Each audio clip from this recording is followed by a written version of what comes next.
Everyone, this is Tim from Your 6 Tech. I'm going to show you a setting on how to fix your PS4 that's loud in rest mode.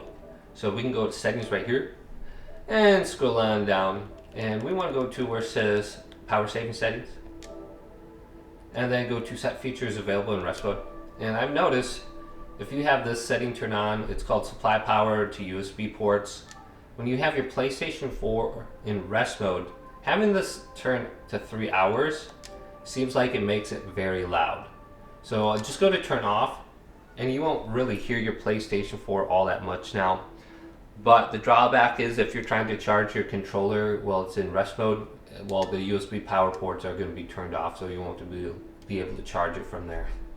But if you are sleeping next to your PS4 or something like that, it's too loud, just go to power off right here, or just completely turn off your PS4 at night. So you can decide what you want to do.